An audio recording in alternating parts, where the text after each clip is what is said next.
It's funny, isn't it? Yeah, we talk about AI like it's this big mysterious thing, but it's already everywhere we look. And the thing is, you don't need to be some kind of tech whiz to use it to actually make it work for you. It's true. We're at this really cool moment where these incredibly powerful AI tools are becoming available to, well, everyone. Exactly. And that's what we're diving into today, ChatGPT, arguably one of the most talked about AI tools out there. And to help us break it all down, we're taking cues from Chris Dippold's ebook, ChatGPT, the AI all-rounder for your everyday life. Have you had a chance to check it out? I have. It's really well written, very accessible. Yeah, that's what I liked about it. Chris has a way of explaining things, even super complex stuff, in a way that just makes sense. No jargon. Absolutely. It's clear, but it doesn't shy away from the details either. Right. And that's the sweet spot we're aiming for with this deep dive. We want to equip you with a solid understanding of what ChatGPT is all about, how it works, how to use it effectively, all without making your head spin. Exactly. A deep dive, but one that leaves you feeling empowered, not overwhelmed. Okay, so let's get down to it. What exactly is ChatGPT? Imagine having this crazy smart computer program that's like at your beck and call, ready to answer your questions, write different kinds of creative text formats, even have a conversation with you. What I find really remarkable is how ChatGPT can understand and respond in a way that feels surprisingly human. And this all comes down to using what we call prompts. Ah, yes, prompts. Yeah. It's all about asking the right questions, phrasing things in a way that unlocks ChatGPT's full potential. Exactly. You have to speak its language, so to speak. And Chris does a great job of breaking this down in his ebook. He uses this analogy of a virtual assistant, which I think is really helpful. I love that. So it's like saying, hey, ChatGPT, can you grab me a coffee and write a report on, I don't know, the history of cheese? Well, maybe not the coffee part just yet, but you're getting the idea. He even starts his ebook with the super simple prompt, "What is ChatGPT? Explain it to me." It's like asking a friend, but your friend happens to be this supercomputer with access to like all the information ever.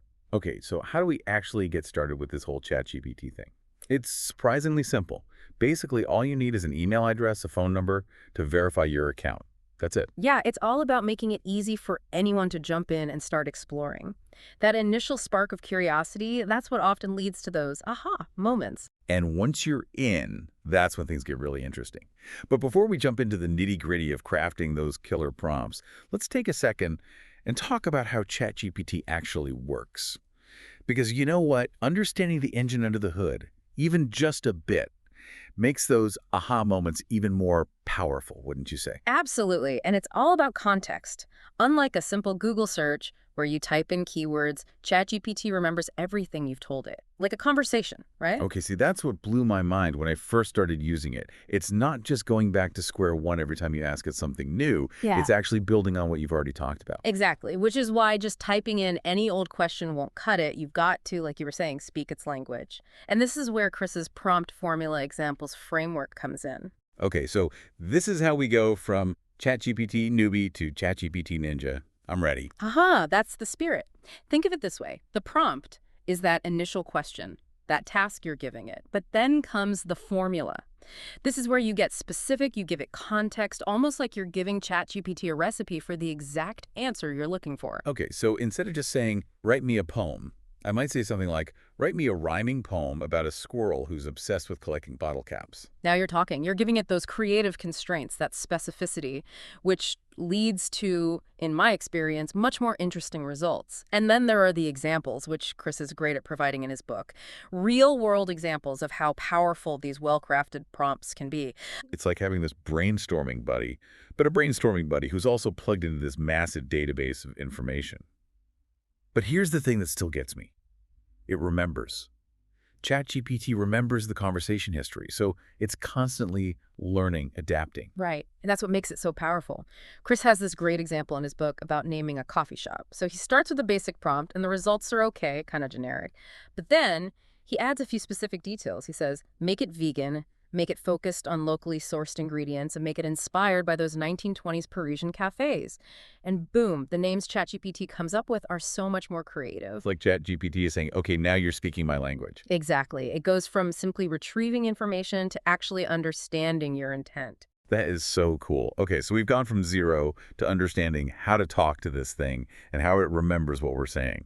What else can we do to really up our ChatGPT game here? So we're basically experts at talking to ChatGPT now. We've got the prompts down, we understand how it thinks, but is there a way to make it think, I don't know, more like us? Could it ever sound even more human? Now you're getting into some really interesting territory, and you're in luck. Because Chris actually dives into that in the book. What if I told you that you can actually teach ChatGPT your writing style? Wait, seriously? Like it's not just mimicking, it could actually sound like me. Exactly. You can feed it examples of your writing, like emails, blog posts, even those kind of rambling text messages we've all sent at 2 a.m. Whatever you feel like really captures your unique voice, you're basically saying, hey, ChatGPT, analyze this, understand the nuances, see if you can adapt. It's like giving ChatGPT a crash course in being me, but like a supercomputer version of me. It really opens up some fascinating possibilities. We're not just talking about efficiency anymore. This adds this whole new dimension of personalization. It's mind-blowing when you think about it. And the crazy thing is we've really only scratched the surface here.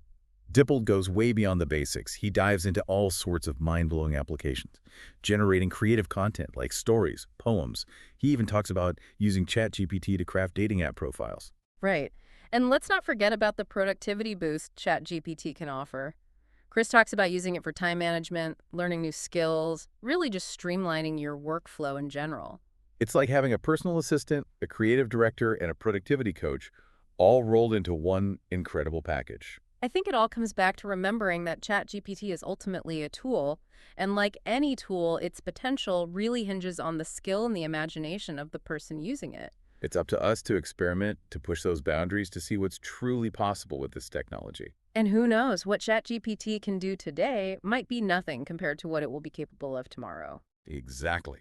So there you have it. We've taken you from ChatGPT 0 to, well, maybe not hero, but definitely a savvy explorer ready to navigate this exciting new world. Now go forth and craft those killer prompts. And be sure to let us know about any hidden treasures or mind-blowing aha moments you uncover along the way. Until next time, happy prompting.